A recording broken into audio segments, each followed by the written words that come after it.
What's up guys? Welcome to my channel, Visualize TV, ang inyong katropang OFW dito sa Dubai nagbabalik.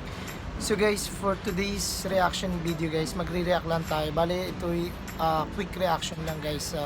Dahil kasi madalas nang nagtitrending sa may Rafi Tulfo in action, yung mga kababayan natin, madalas na lokohin yung mga ibang lahi natin dyan. Talagang nalulungkot lang talaga ako guys na sunod-sunod yung mga balita natin nangyayari. Na madalas silang nanloloko ng mga ibang lahi para lang magkapera. Una, yung Pakistan yung hinututan ng 3.5 million guys. Kung natatandaan nyo, nag-react ako about doon. Talaga nakakalungkot lang na meron tayong mga kababayan na gagawin ang lahat para makapanloko lang ng tao. At heto kami mga kababayan na inaangat yung pagiging Pilipino, na grabe ang sipag namin kung gaano kami kabuting tao, pero heto sila, ginagawa nila para lang magka easy money.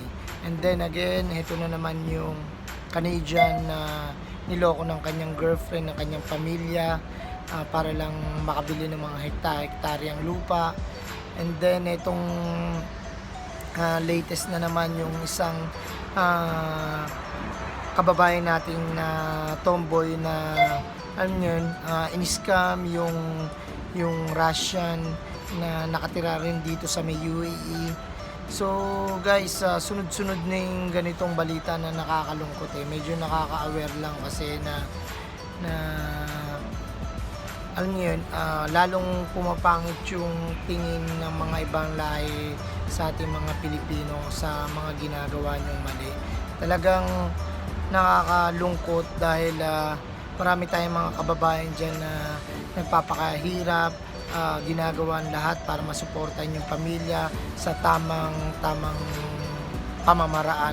Pero hetong mga kababayan natin is easy money. Bale, gagawin nila yung